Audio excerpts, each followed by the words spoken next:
नमस्कार दोस्तों, मेरा नाम है नीरज और मैं हूं आपके साथ नीरज के सफ़रनामा में।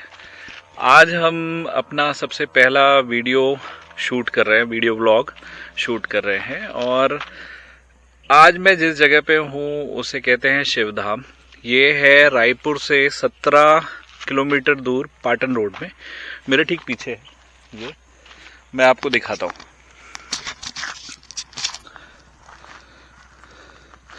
ये है यहाँ से आने का रास्ता और अंदर भी मैं आपको लेके चलूँगा, सारी चीज़ दिखाऊंगा। शिवधाम बेसिकली क्या है मैं आपको बताऊं। ये बेसिकली एक आश्रम है आध्यात्मिक, और मेरा पहला वीडियो बनाने का यहाँ पे एक कारण रहा है कि मेरी लाइफ में जो चेंजेस आए वो यहाँ से ही आए। कई बार हम जो है अपनी लाइफ जी रहे होते हैं और उसमें उतार चढ़ाव का जो सामना कर रहे होते हैं, तो जब मेरी लाइफ में मैं उतार के फेस को फेस कर रहा था, मतलब उतर रहा था अपनी लाइफ में, डाउनवर्ड्स फॉल में था, तो चूंकि मैं शिव जी की पूजा करता हूँ तो मुझे, मतलब पूजा करता हूँ, छोटा सा ही भक्त हूँ उनका, तो पता नहीं कहाँ से एक प्रेरणा आई कि मैं यहाँ तरफ खिंचा चला आया। बाद में मुझे पता चला कि ये एक अघोर आश्रम है। शिव जी के 5 मुख है, जिनमें से एक मुख है अघोर का। और अघोर एक परंपरा है, एक पद्धति है, उसके बारे में भी हम इस वीडियो में थोड़ा सा और आगे जानेंगे। चलिए मैं आपको अंदर लेके चलता हूँ इसमें, और आज हम क्या क्या करने वाले हैं वो भी मैं आपको बताऊँ। हम दर्शन करने वाले हैं यहाँ पे छत्तीसगढ़ के रायपुर में स्थित पाटन के पास जो गांव है ग्राम तुलसी, उसमें 108 किलो के शिवलिंग है पारद के। शिवलिंग के कई प्रकार होते हैं, कई नर्मदेश्वर होते हैं, कुछ स्वयंभू होते हैं। पारद के जो शिवलिंग हैं उनका भी बहुत महत्व है। आप सारे शिवलिंगों में पूजा करते हैं, और पारद का जो शिवलिंग होता है उसे सिर्फ दर्शन मात्र से आप वो सारी चीजें पा सकते हैं, या आपकी सारी मनोकामनाएं मतलब जो मनोकामनाएं हैं वो लोग भगवान के पास क्यों जाते हैं, कुछ ना कुछ इच्छाओं के साथ जाते हैं, तो वो मनोकामनाएं उनकी पूर्ण हो जाती है। और जैसे हम ये गेट में एंट्री किए हैं, ये गेट था, और इसके साथ में ये काल भैरव गेट पे ही हैं, आपको मिल जाएंगे भगवान काल भैरव। भगवान काल भैरव जो है वो बेसिकली कोतवाल है। माता के जो भी आश्रम होंगे यहाँ पे माँ काली भी है। और तो गेट पे जैसे ही हम घुसते हैं वैसे ही गेट के राइट साइड में भगवान काल भैरव हैं स्थापित। मैं आपको उनके दर्शन भी कराता हूँ। भगवान काल भैरव बेसिकली शिव जी का एक क्रोधित रूप था, जब उन्होंने ब्रह्मा जी का सिर काट दिया था और वहां पर उत्पत्ति हुई थी। उसकी एक कहानी है, आप सबको वैसे पता होगा। भगवान, मैं आपको दर्शन करा दूं भगवान काल भैरव के।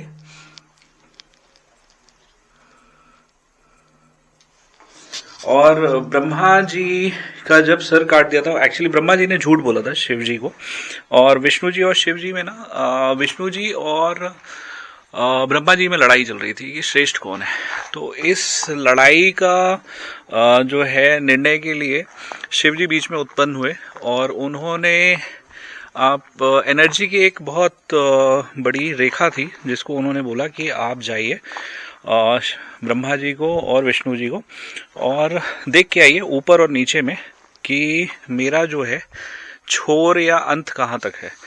तो हुआ ये कि ब्रह्मा जी ऊपर तरफ गए और विष्णु जी नीचे तरफ गए, और विष्णु जी को वो नहीं मिला, वो वापस आ गए, और ब्रह्मा जी ऊपर गए, और ऊपर जाने के बाद उन्होंने बोला मुझे छोर मिल गया। छोर मिलने के बाद उन्होंने एक केतकी का फूल था उसको भी कहा कि ये फूल था वहाँ लास्ट में। तो शिव जी इस बात को लेकर क्रोधित हो गए, और उन्होंने उस चीज़ को लेकर उन्हें एक श्राप भी दिया, और केतकी को श्राप दिया कि वो मुझ पे नहीं चढ़ेगा। दूसरा एक चीज़ और हुई कि जब वो उस चीज़ से क्रोधित हो गए तो उन्होंने काल भैरव की उत्पत्ति हुई, ठीक है, और उसके बाद उन्होंने उनका सिर काट दिया। सो हम अभी आगे चलते हैं और देखते हैं। सो ये आगे का है दृश्य पूरा।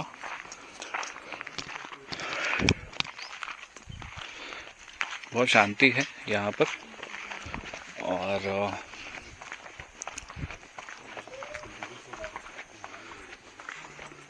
ये जो है वो गुरुजी हैं। सबसे पहले मैं दर्शन कराऊंगा दादा गुरु के आपको, जो आश्रम में है। भगवान राम।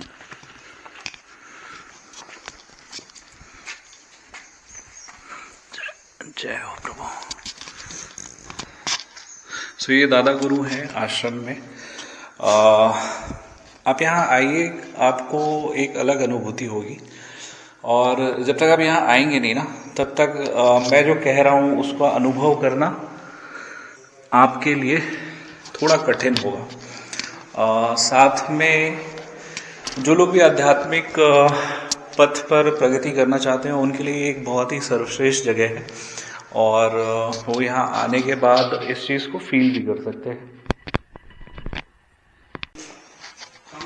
जैसा कि मैं आपको बता रहा था कि 108 किलो के शिवलिंग पारद के, जो पूरे छत्तीसगढ़ में मुझे तो अभी तक कहीं देखने को नहीं मिले, वो मैं आपको दर्शन यहाँ से कराऊंगा। ये है वो पूरा मंदिर, और मंदिर और आश्रम दोनों एक ही है। ये जो है शिवलिंग है, 108 किलो के पारद शिवलिंग, और मैं आपको इनके दर्शन और पास से कराऊंगा। पारद शिवलिंग की जो महिमा है वो ये है कि आप इनके दर्शन मात्र से ही वो सारी चीज़ें मतलब शिव जी की पूजा का जो फल है वो दर्शन मात्र से ही मिल जाता है आपको। तो वैसा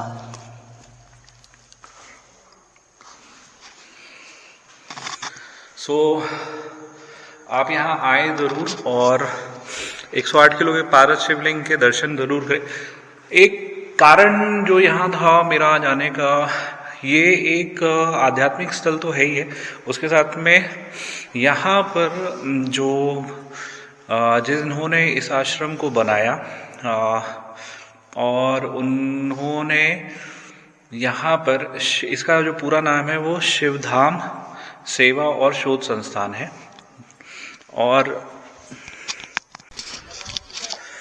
मैं आपको अब ऊपर लेके चल रहा हूँ, जहाँ पे शिवलिंग अभी मैंने आपको जो दर्शन कराए थे वो थे 108 किलो के पारद शिवलिंग।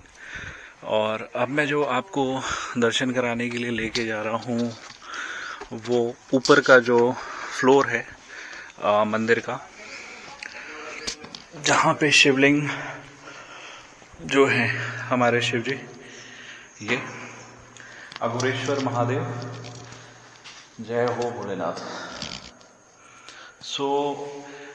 आप यहाँ दर्शन के लिए आए, इतने विशाल शिवलिंग आपको दर्शन के लिए यहाँ मिलेंगे।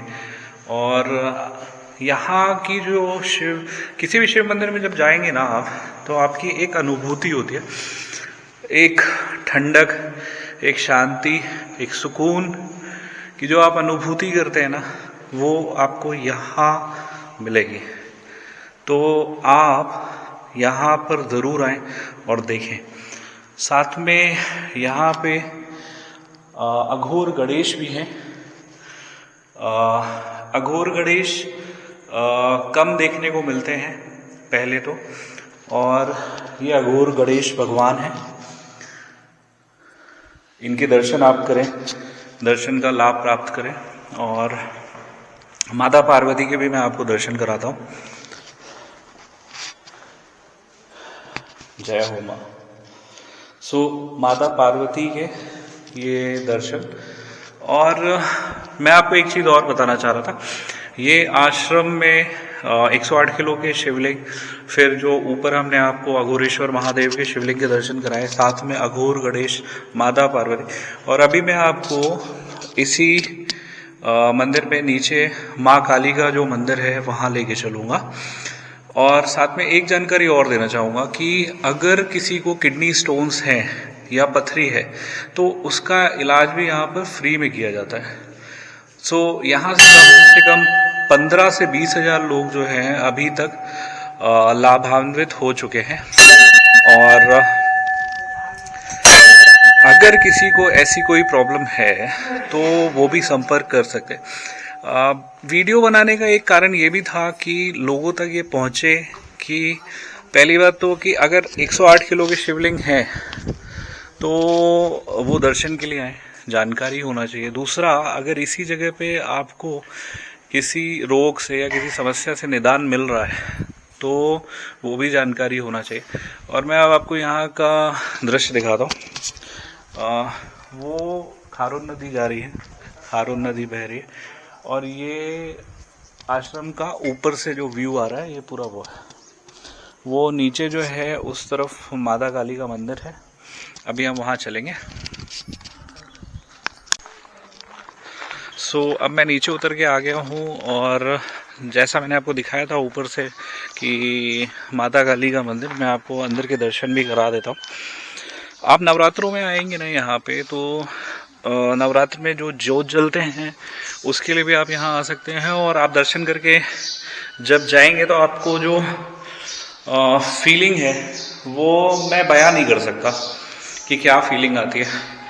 चूँकि मैं शिव जी को तो पूजा करता ही हूँ, माँ की भी मैं पूजा करता हूँ, तो अब माता पिता की पूजा करने से जो जुड़ाव है तो वो बच्चे को कैसा लगेगा। तो कभी जब आप आएंगे ना यहाँ तो आप वो फील करेंगे कि देखिए थोड़ा सा ना नीचे है ये तलघर में, और माँ जो है वो यहाँ है, ये है माँ का गर्भगृह। और साथ में सामने जो है एक और शिवलिंग है जो है पारद के ही। इनका वजन है 51 किलो के आसपास।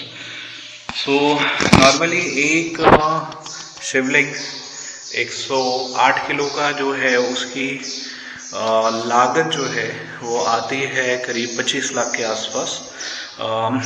और यहाँ पे आपको 108 किलो, 51 किलो, 31 किलो के शिवलिंग अलग अलग जो है उनके भी दर्शन प्राप्त होंगे। तो मैंने अपनी लाइफ में ऐसी कोई जगह नहीं देखी जहाँ पे इस तरीके से शिवलिंग के दर्शन प्राप्त हो। ये इकलौती जगह है रायपुर में।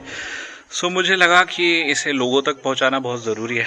और मेरा ये वीडियो बनाने का एक मेजर रीज़न ये भी था कि लोग जो हैं जिनको किडनी स्टोन्स है या पथरी है, गॉल ब्लैडर में भी स्टोन्स है, वो ठीक हो जाए निःशुल्क। वो यहाँ पे होता है और अपने जीवन में वो स्वस्थ रहे। चूँकि ये मेरा पहला वीडियो है मेरे इस सफ़र में, तो इससे अच्छी जगह से शुरुआत नहीं हो सकती थी, तो इसलिए मैं आज आपको यहाँ लेके आया हूँ। थोड़ी देर में अब हम यहाँ पे भगवान के लिए ये खीर बनाने वाले हैं, तो चलिए हम लोग अब खीर बनाने की ओर चलते हैं। अब जो है हम खीर बनाने जा रहे हैं, तो खीर की जो प्रिपरेशंस है मैं वो आपको दिखाता हूँ जो हम करने वाले हैं या जो हम कर रहे हैं।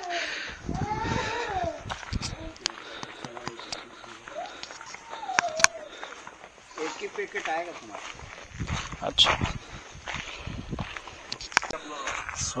हम लोग यहाँ पे ना अभी खीर बनाने की स्टार्टिंग में है, और अब हम जो है ये मिट्टी के बर्तन में ही खीर बनाएंगे भगवान के लिए भोग प्रसाद। तो एक तरफ हम जो है ये खीर बनाएंगे। चिंता नहीं करो।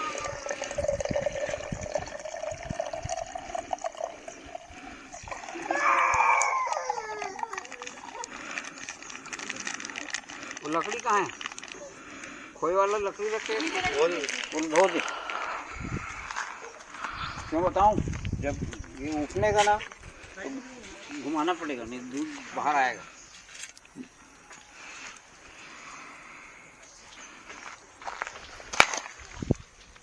अभी कर लो, फिर गर्म हो जाएगा तो छूने नहीं देगा। वैसे ही।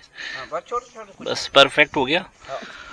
अभी ये जो है खीर की जो है मटके में तैयारी शुरू। थोड़ा सा गर्म होने के बाद फिर हम जो है इसमें चावल और शक्कर डालेंगे। सो ये जो है अब हम यहाँ पे खीर बना रहे हैं और खीर में ना धीरे धीरे अब दूध जो है वो प्रॉपर गर्म हो गया और इसमें जो है अब जा रहा है चावल।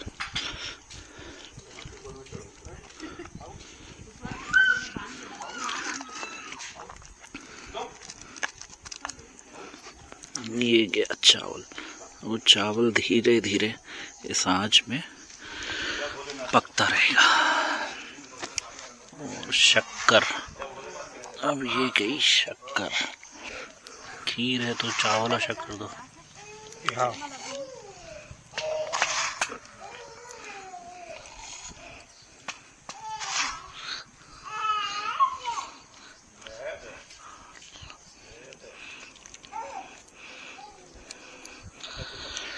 ये हो गया शक्कर। अब जो हमारे पास उपलब्ध साधन है हम उनसे ही इसे बना रहे हैं। एक मिनट, इसके लिए और डंडी और नीचे आग हमारी मदद के लिए है। भैया आपका नाम क्या है? पुकार सिंह। क्या नाम है? पुकार सिंह। पुकार सिंह भैया हमारे साथ हैं जो खीर बनवाने में हमें मदद करें। हालांकि इस खीर में और भी लोग हैं जो साथ दे रहे हैं। हाँ, ये देखिए। सो पुकार सिंह भैया जो है खीर बनाने में मदद कर रहे हैं।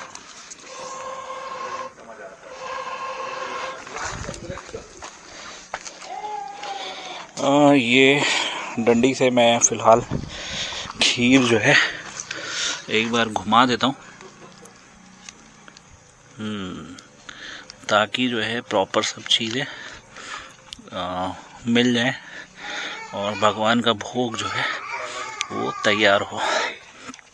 अब ये जो है अब हम लोग का देसी तरीका है। हम इसमें कोई भी वैसी चीज़ें यूज़ नहीं कर रहे हैं जो नॉर्मली लोग यूज़ करते हैं घरों में बनाने में, ताकि इसका स्वाद भी एकदम देसी ही आए।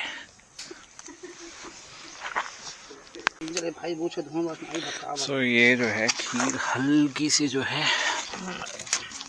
उफान मारी है, ठीक है, पर ठीक है, ये अच्छा होता है थोड़ा सा निकलना बाहर। और हम अभी भी इसमें लगे हुए हैं, ये वापस इसमें आग लगा के प्रॉपर तरीके से इसे बनाने में। मेहनत का काम है भाई, पर मैंने कम मेहनत करी है। अभी बेसिकली उसमें ड्राई फ्रूट्स वगैरह डालने हैं उस खीर में और उसको बनाना है। तो ड्राई फ्रूट्स के लिए भी जो है कूटने के लिए ड्राई फ्रूट्स को मैं लेके आया हूँ कुछ, जस्ट अभी उसको लेने आया हूँ।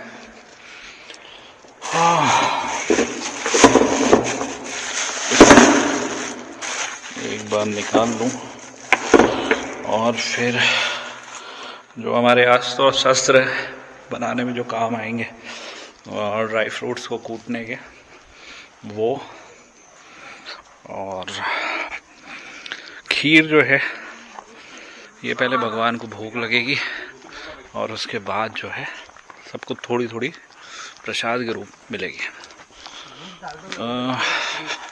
मैं क्या लेके आया? मैं ये लेके आया। और अब जो है ड्राई फ्रूट्स का काम चालू होगा। ये ड्राई फ्रूट्स जो है थोड़े बहुत हमारे पास, ये ड्राई फ्रूट्स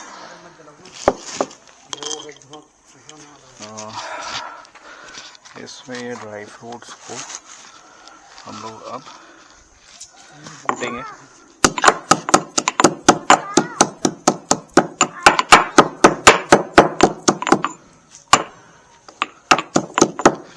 कैसा? ये ड्राई फ्रूट्स कूट रहे हैं।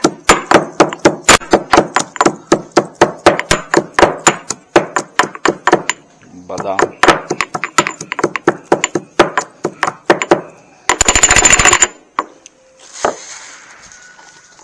सो ये हो गए ड्राई फ्रूट्स। और इसी में हम थोड़ा सा और बारीक करते हैं इसे।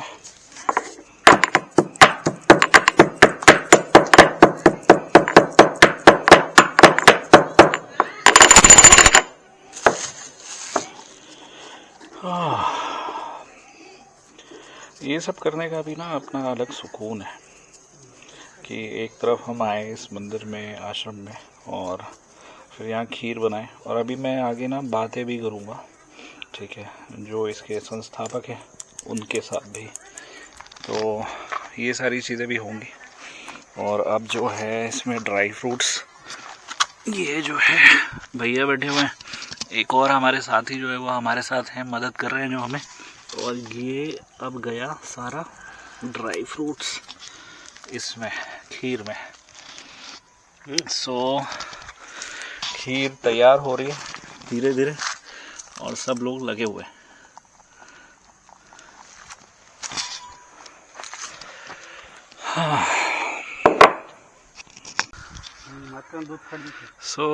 मैं जो हूँ अब आ गया हूँ इस आश्रम के जो संस्थापक हैं श्री कौशल जी के साथ, जो मेरे ठीक साथ में बैठे हैं, गुरुजी। और आज उनसे ना कुछ चीज़ें पूछूंगा कि ये प्रेरणा कैसे आई आपको, और भी कुछ सवाल चलेंगे साथ में। उस तरफ खीर तो बनी रही है। ये जो आश्रम है, आपको इसकी प्रेरणा कैसे आई? मूलभूत रूप से देखा जाए तो ये अघोर से जुड़ा हुआ संस्थान है जी। क्योंकि शिव जी का एक स्वरूप अघोर का है जी। और मेरी दीक्षा अघोर में हुई है जी। इसलिए मुझको लगा कि क्षेत्र में अघोरियों का मंदिर कम है। अच्छा। तो मैंने अपने दादा गुरु अघोरेश्वर भगवान राम जी को सबसे पहले यहाँ स्थापित किया जी, ताकि उनकी छाया में जी, एक बड़ा काम मैं कर सकूं। मेरी इच्छा 14 साल की उम्र में ये थी कि मैं एक बड़ा सा मंदिर बनाऊं। काल परिस्थितिवश ऐसा संभव नहीं हो पाया था, लेकिन 2015 में मैंने एक खारून नदी के किनारे एक ज़मीन खरीदी जी, ताकि एक भव्य मंदिर बनाया जा सके। ये जो जगह है वो दुर्ग जिले के पाटन ब्लॉक के तुलसी गांव में खारून नदी के तट पर स्थित है। जी। शिव जी एक्चुअल में महादेव जो हैं, देवों के देव, वो लिंग के रूप में पूजे जाते हैं और जो लिंग है वो शिवलिंग कहलाता है। जी। तो मेरी इच्छा थी कि मैं पारे के शिवलिंग का, जो दुनिया में शिवलिंगों में सबसे श्रेष्ठ माना जाता है, जी, उसका एक मंदिर बनाऊं। जी। और ये बड़ा अनुग्रह रहा मेरे दादा गुरु का कि मैं इसमें सफल हो पाया। जी। छत्तीसगढ़ में ये पहला बड़ा पारे का शिवलिंग है जिसका वजन 108 किलो है। जी। पारे के शिवलिंग के बारे में कहा यह जाता है कि आपने यदि इसका दर्शन कर लिया जी। तो आप ये मान लीजिए कि 12 ज्योतिर्लिंगों के दर्शन का लाभ मिल जाएगा जी। और 4 धामों का जो पुण्य मिलता है वो इससे प्राप्त होता है। बहुत सारी समस्याएं जो है सिर्फ दर्शन मात्र से हल हो जाती हैं। तो पारे के शिवलिंग का था, फिर मन में ये आया कि पारे के शिवलिंग से दर्शन मात्र से शिव भक्त जो हैं वो तुष्ट नहीं होंगे जी। क्योंकि जब तक शिव जी को लोग जल नहीं चढ़ाते जी। तब तक उनको लगता है कि उन लोगों ने शिव आराधना की ही नहीं। जी। तो एक पत्थर का शिवलिंग जयपुर में बनवाया गया जी, जिसका वजन 1100 किलो है, जो ऊपर है, जो ऊपर प्रथम तल में जी। स्थित है। प्रथम तल में रखने का मतलब ये था कि लोग थोड़ा श्रम करें, जी। ऊपर पहुँचे और जल चढ़ाएं। जी। उसके अलावा यहाँ गणेश जी की स्थापना है जो अघोर गणेश हैं। जी। क्योंकि ये अघोरियों का मंदिर है जी। तो अघोर गणेश की स्थापना की गई है। जी। शिव जी हैं तो स्वाभाविक रूप से पार्वती माता जी की भी वहाँ प्रतिष्ठा हुई है। जी। इसके अलावा यहाँ एक काली मंदिर है, महाकाली। जी। महाकाली को हम लोग अघोरेश्वरी रूप में भी पूजा करते हैं। जी। उनका एक मंदिर है। फिर हमारे दादा गुरु का एक मंदिर है। जी। उसके अलावा चूँकि कहा जाता है कि काली माता का दर्शन तब तक पूरा नहीं माना जाता जब आप तक काल भैरव के दर्शन नहीं करते जी इस उद्देश्य से फिर काल भैरव की भी स्थापना इस परिसर में हुई है। जी ये पूरा परिसर शिवधाम कहलाता है जी और मंदिर को अघोरेश्वर महादेव मंदिर के रूप में जाना जाता है। जी ये सही है कि अभी क्षेत्र के लोग पूरी तरह इस मंदिर से भिज्ञ नहीं हैं जी और माउथ पब्लिसिटी जिसे कहते हैं, लोग जो दर्शन करने आते हैं वो दूसरों को बताते हैं जी और उनसे प्रभावित होकर लोग दर्शन करने आते हैं। जी मैं चाहता हूँ कि लोग अपनी जो आध्यात्मिक पिपासा है जी उसको यहाँ आकर पूरा करें और मेरा मानना ये है कि जो यहाँ आएगा जी उसका दुख दर्द कष्ट तो दूर होगा ही, जी उसकी आध्यात्मिक प्रगति भी होगी। जी। ये जो शब्द थे आखिरी वाले, ये मेरे जीवन में मैंने अनुभव किया कि जब मैं यहाँ पे पहली बार आज से करीब 6 साल पहले आया था। मैं यहाँ 6 साल में मैंने धीरे धीरे इस मंदिर में बनते देखा, इसको, इसकी प्रगति देखी और मेरे जीवन में मैं अगर कहूँ तो 360 डिग्री जो बदलाव आया वो यहाँ आने के बाद है। आप यहाँ आएंगे ना, आप अगर नंगे पैर कदम रखेंगे ना तो आपको एनर्जी फील होगी कि हम किसी ऐसे विशेष स्थल में हैं जहाँ की ऊर्जा इतनी पवित्र है और मैं इसे बयान नहीं कर सकता। मतलब अगर आप बोलूँगी शब्दों में मैं कैसे समझाऊँ आपको, तो मैं नहीं समझा पाऊँगा, आपको यहाँ आना पड़ेगा। दूसरा एक चीज़ और था कि शिवधाम सेवा शोध संस्थान जो है यहाँ पे वो आज 15,000 से 17,000 या 20,000 लोगों को किडनी स्टोन से या पथरी में ठीक कर चुका है, ठीक है, जिसका उपचार जो है वो बिल्कुल निःशुल्क होता है। उसके बारे में भी थोड़ा सा बताएंगे, जो लोग किडनी के मरीज हैं जिनको आपने ठीक किया है। देखिए, किडनी में पथरी हो गई या गाल ब्लैडर में पथरी हो गई तो आमतौर पे ये माना जाता है कि बिना ऑपरेशन के या बिना लेजर के ये ठीक नहीं होगा जी। एलोपैथी में वास्तव में इसका ढंग का इलाज नहीं है जी। क्योंकि लोग चिकित्सा के क्षेत्र में पढ़े लिखे लोग हैं तो वो इसको अपने ढंग से देखते हैं, जबकि पथरी जो है वो कैल्शियम डिपॉजिट है जी। जो कुछ खाते हैं उसमें जो कैल्शियम की मात्रा होती है जी। वो किसी कारण से यदि अंदर रुक गई तो वो ही धीरे धीरे बढ़ के एक बड़ा रूप ले लेती है। कई बार तो ऐसा भी सुनने देखने में आया है कि पथरी की वजह से लोगों को किडनी तक निकालनी पड़ गई है। गाल ब्लैडर की पथरी के मामले में आमतौर पर मान्यता है कि ये ठीक ही नहीं होगी, तो एलोपैथी में इसे काट के बाहर कर दिया जाता है। हाँ। मेरे गुरुदेव ने ये सब समस्या देखकर मुझे एक उपाय बताया जी। कि यदि ऐसा किया जाए तो लोगों की पथरी ठीक होगी।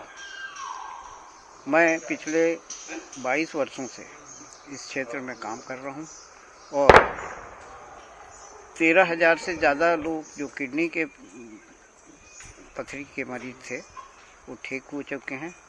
बाद के दिनों में मैंने अपने गुरुदेव से कहा कि किडनी के लोग तो ठीक हो रहे हैं लेकिन पित्त की थैली वाले ठीक नहीं होते, तो उनने मुझको बताया कि ऐसा करने पे पित्त की थैली के भी पथरी निकल सकती है। विज्ञान का क्षेत्र जो चिकित्सा विज्ञान है वो मानता ही नहीं कि पित्त की थैली की पथरी निकल सकती है, लेकिन मेरा अनुभव है और लोगों का अनुभव है कि कम से कम 1000 के आसपास जो पित्त की थैली के पथरी के मरीज थे उनकी गाल ब्लैडर उनका कटने से बच गया, उनको ऑपरेशन करने की ज़रूरत नहीं पड़ी और उनकी पथरी ठीक हो गई। इसके लिए मैं उपचार जो है वो आमतौर पे जब मैं रायपुर में रहता हूँ घर पर ही देता हूँ और कई बार क्या होता है कि जो इस क्षेत्र के लोग हैं वो जब मुझसे दूरभाष पर संपर्क करते हैं तो उनको मैं मंदिर में भी आके दवा दे देता हूँ और 90% रिजल्ट जो है एक बार में ही किडनी के पथरी के मरीज ठीक हो जाते हैं। गाल ब्लैडर के मरीज को कई बार ऐसा होता है कि वो कभी मेरा कहना नहीं मानते या उन पर दवाई पहली बार में असर नहीं करता, तो उनको किसी को 2-3 बार आना पड़ता है। वैसे बहुत अच्छा रिजल्ट है, मैं खुद चकित हूँ और बहुत प्रसन्न हूँ कि इस क्षेत्र में मैंने सेवाएं जो हैं लोगों के काम आ रही हैं। हमारा एक बहुत बड़ा ये वीडियो और ये पूरा ब्लॉग बनाने का कारण ये भी था कि लोग जो हैं, मुझे तो पहले सिर्फ किडनी का पता था लेकिन पित्त का नहीं पता था। इस वीडियो में अभी जैसा बताया कि पित्त का भी जो है इलाज संभव है। ये दोनों प्रकार के जो लोग हैं जो इस समस्या से ग्रसित होंगे वो इसका इलाज करवा सकते हैं। मैं इस वीडियो में कॉन्टैक्ट नंबर और इस जगह का लोकेशन गूगल एड्रेस भी डाल दूंगा ताकि लोग डायरेक्टली यहाँ पहुँचें और दर्शन का लाभ भी लें और साथ में अपने जीवन को जो है निरोगी बनाएं और आगे बढ़ें। ये जो मैं एक आध सवाल और पूछना चाहूँगा कि जैसे जो लोग यहाँ आते हैं इलाज के लिए उनको कुछ लाना पड़ता है या कुछ उनके लिए कुछ ऐसा ताकि हम पहले से बता दें कि आपको इन तैयारियों के साथ आना है? देखिए, ये भी मान्यता रही है कि किसी भी जगह पे मंदिर या इस उपचार के लिए जाएं तो खाली हाथ ना जाएं। इस उद्देश्य से जो किडनी के पथरी के मरीज हैं उनको अगरबत्ती का एक पैकेट लाना होता है और जो गाल ब्लैडर के लोग हैं उनके लिए कपूर लेके आना होता है। इसके पीछे कोई वो दवा में काम नहीं आती है, लेकिन ये है कि इस तरह से अप्रत्यक्ष रूप से आदमी मंदिर की एक सेवा कर लेता है। अच्छा, तो मंदिर की सेवा ज़रूर करिए क्योंकि अगर आप नॉर्मली एक इसके पथरी के इलाज में जो ऑपरेशंस होते हैं या उसमें कितना खर्चा आ जाता है लोगों का, आपने तो अनुभव किया होगा? 40 से 50 हज़ार रुपये एक ऑपरेशन में लगता ही है। अच्छा। और ये है कि जो लेजर से करते हैं वो तो MM नाप के करते हैं। अच्छा। तो उसके लिए कोई नहीं है, कभी कभी 60 हज़ार रुपये भी डॉक्टर लोग ले लेते हैं। अच्छा। और लेकिन मैं चाहता हूँ कि गाल ब्लैडर जो है वो कटने से बच जाए। हालांकि डॉक्टर समझाते हैं कि ईश्वर ने ये एक्स्ट्रा पार्ट दिया हुआ है, लेकिन हमें पढ़ाया गया है, समझाया गया है कि वात, कफ, पित्त इनके संतुलन से व्यक्ति स्वस्थ रहता है। जी। अब कल्पना कीजिए कि आपकी पित्त की थैली कट के बाहर हो गई जी, तो आपके अंदर बनने वाला पित्त जाएगा कहाँ? अच्छा। और अनुभव में ये आया है कि पित्त की थैली जिनकी निकल गई है वो समस्या ग्रस्त रहते ही हैं। अच्छा। तो कोशिश कीजिए कि आपकी पित्त की थैली कटने से बच जाए जी। और एकदम जब कोई चांस नहीं रहे जी। तब भले आप उस उपाय का लाभ लें, लेकिन जब तक संभव हो आप पित्त की थैली को कटने से बचाइए। सबसे बड़ी जो समस्या है कि पित्त की थैली में पथरी हो या किडनी में पथरी हो, ये पथरी होती क्यों है? जो लोग पर्याप्त पानी नहीं पीते वही इसके शिकार होते हैं। अच्छा।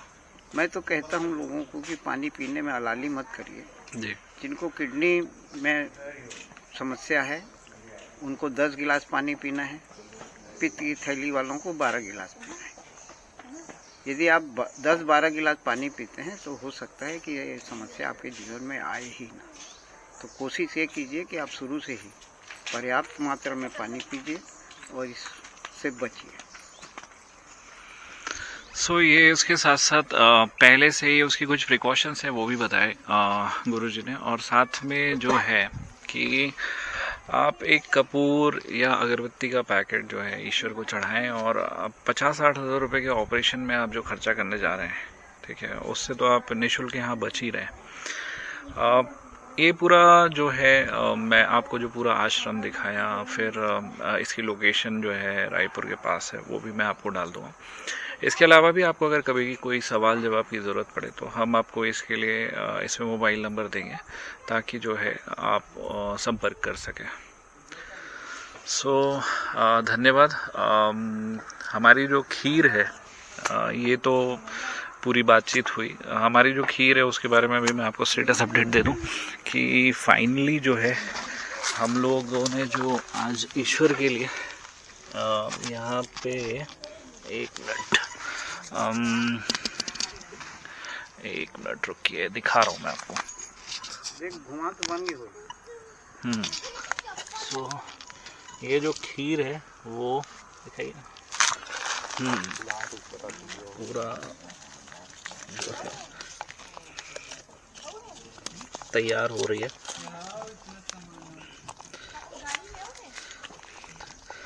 इसका जो आनंद है देसी तरीके से बनाने का, ये घर में नहीं मिलता। इसीलिए जो मैं हूँ इसको इस तरीके से, मैं नहीं कहूँगा, हम सब हैं, क्योंकि ये किसी अकेले की उससे नहीं होता, सबकी उससे है। और सबसे पहले हम इसे ईश्वर को चढ़ाएंगे, भगवान को, भोलेनाथ को, और उसके बाद क्योंकि वो उनकी फेवरेट है, खीर का जो भोग है प्रसाद भोलेनाथ का फेवरेट, इसलिए हमने इसे ही चुना आज बनाने के लिए अपने पहले एपिसोड में। गाढ़ापन आया? हाँ, चल रहा है, थोड़ी देर में हो जाएगा। थोड़ी देर में हो जाएगा ये सारा। छोड़ भी देंगे ना? हाँ, धीमी धीमी आंच में गाढ़ा हो जाएगा। हाँ, ठंडा होगा। सो अलग अलग ही अच्छा, बहुत अच्छा माहौल और बहुत अच्छा लगता है जब हम लोग, ये नंदी बैठे हुए, नंदी को मैं आपको दर्शन कराता हूँ सामने से कि ये है नंदी भगवान।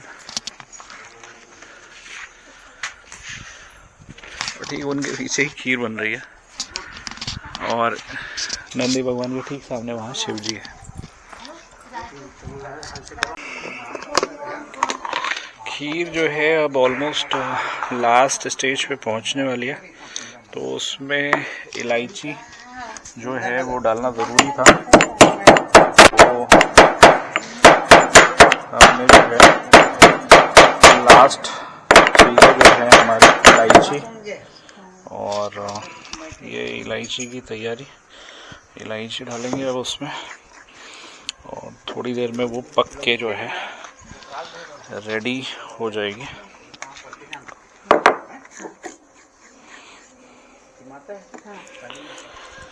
ये जो है ये गई इसमें इलायची,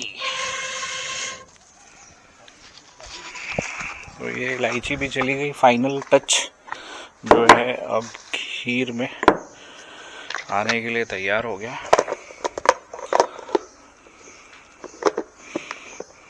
ये पहला वीडियो था ना, तो इसमें हो सकता है हमने कुछ गलतियां भी की हो, तो उसके लिए माफ़ी चाहेंगे। आगे से और अच्छा बनाएंगे, कोशिश ये रहेगी। पर ये है कि जो भी बनेगा वो देसी तरीके से ही बनेगा ऐसा। आज पहला वीडियो था तो शुरुआत यहाँ से करना ज़रूरी था, क्योंकि ईश्वर से शुरुआत हो तो हर चीज़ अच्छी होती है। और मीठा खिलाना भी बहुत ज़रूरी था, तो खीर को ही चुना गया कि हम जो है खीर के साथ शुरुआत करें अपने इस चैनल का। खीर जो है अब ऑलमोस्ट लास्ट स्टेज पे पहुंचने वाली है, तो उसमें इलायची जो है वो डालना ज़रूरी था। तो हमने जो है लास्ट चीज़ें जो है हमारी इलायची, और ये इलायची की तैयारी, इलायची डालेंगे अब उसमें, और थोड़ी देर में वो पक के जो है रेडी हो जाएगी।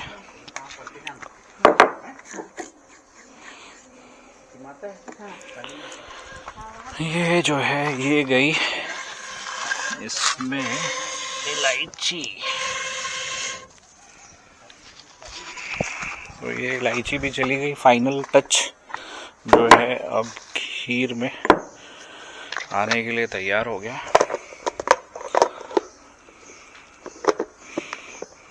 ये पहला वीडियो था ना, तो इसमें हो सकता है हमने कुछ गलतियां भी की हो, तो उसके लिए माफ़ी चाहेंगे। आगे से और अच्छा बनाएंगे, कोशिश ये रहेगी। पर ये है कि जो भी बनेगा वो देसी तरीके से ही बनेगा ऐसा। आज पहला वीडियो था तो शुरुआत यहाँ से करना ज़रूरी था, क्योंकि ईश्वर से शुरुआत हो तो हर चीज़ अच्छी होती है। और मीठा खिलाना भी बहुत ज़रूरी था, तो खीर को ही चुना गया कि हम जो है खीर के साथ शुरुआत करें अपने इस चैनल का। फाइनली जो है अब जो खीर जो है वो बन चुकी है ऑलमोस्ट, और हमारी जो आज की मेहनत थी वो यही थी कि भगवान को जो भोग लगे वो खीर का, और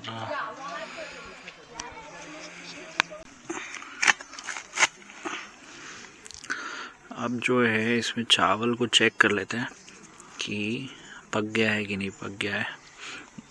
इसको दिखाएंगे जरा। एक चावल उठा गया, थोड़ा नहीं पके चावल, नहीं पक गया है।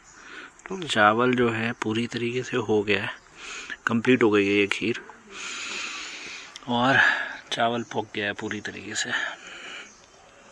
अभी इसको आंच में बल्कि रहने दो थोड़ी देर, तो थोड़ा और हल्का गाढ़ा हो जाएगा फाइनल।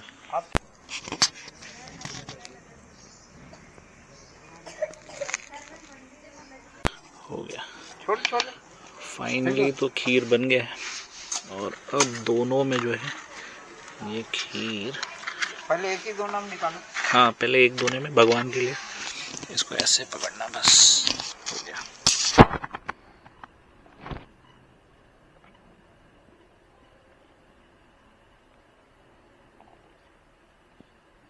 5 चम्मच निकालो।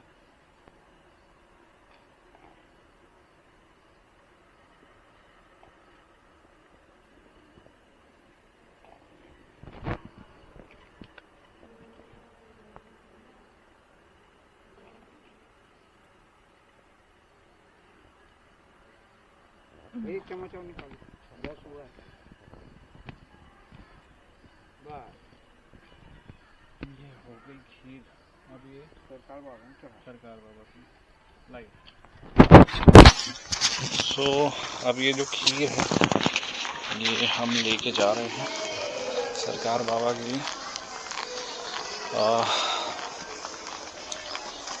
पहली जो शुरुआत की खीर है वो भगवान के लिए।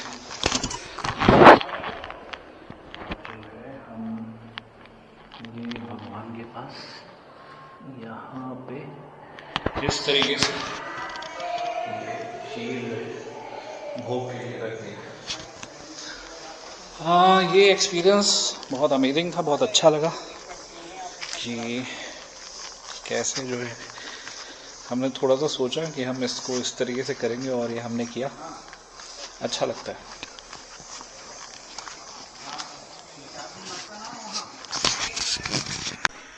फाइनली तो जो खीर बनने के बाद, भोग लगाने के बाद, अब जो है हम खीर का जो प्रसाद है, खीर पहले खीर थी लेकिन चढ़ने के बाद अब वो प्रसाद बन गई, तो अब जो है हम उसे प्रसाद के रूप में ये निकालेंगे। आइए सबके लिए निकाला जाए खीर, ताकि सब लोग थोड़ा थोड़ा टेस्ट करें।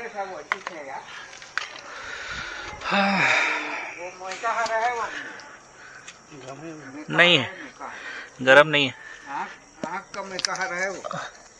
ये जो है इस तरीके से भयानक भीड़ रहती है भाई। ये सेकंड नहीं, वहाँ तो ज़्यादातर ना आंध्र के और कुछ महाराष्ट्र के यही ज़्यादा दिखे, पूरे देश वाले तो नहीं दिखे, क्योंकि हम तो गुजरात वाले तो अहमदाबाद में बहुत अच्छी सुविधा है ना, इसलिए वो लोग नहीं दिखे, बस ये लोग ज़्यादा दिखे, तेलुगु ज़्यादा थे। हाँ, और तेरे पूरा इम्प्रेशन मिलेगा मेकाहारा का। है बड़ी बड़ी बिल्डिंग, साफ सफाई बहुत अच्छी है। कंप्लीट हो गई पूरी जो खीर है। अब टेस्ट करने की बारी, तो अब हम इसे टेस्ट करते हैं। तो फाइनली जो है वो ये खीर बन गई और अब हम इसे टेस्ट करने जाएंगे। और ये जो है खीर को खाने के लिए अभी गर्म है बहुत। जैसे ठंडा हुआ ना ये और जमेगा, हाँ गाढ़ा होते जाएगा। मस्त है फिर ठंडा, हाथ में छोड़ दो फिर। पर ये वाला जो तरीके से खीर बना के खाने का मजा है, ये घर में नहीं मिला। लेकिन एक समझ में आया, इसको कंडे में बनाना चाहिए। हाँ,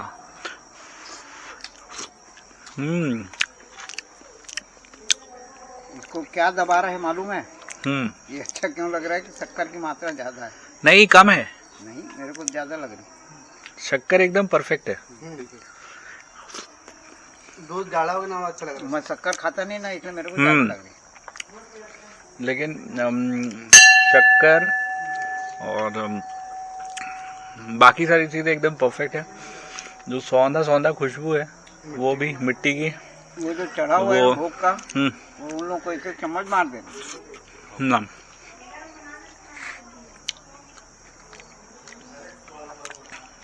हम लोग भोग लगाएंगे ना बाबू, तो संतान में छोड़ के आ जाना। देखा ना संतान। तो सब प्रसाद का आनंद लेते हुए सभी लोग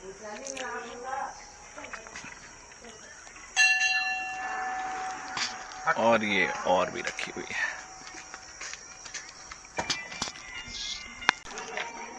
सो खीर जो है वो जो सौंधियत है मिट्टी में बनने की, वो मैं ही फील कर सकता हूँ। और चूंकि अगर आपको ऐसा कुछ खाना पीना होगा तो आपको फिर मेरे साथ चलना पड़ेगा कि मैं कहाँ जा रहा हूँ या अगली मेरी ट्रिप कहाँ की है या मैं कहाँ आपको जो है लेके जा रहा हूँ।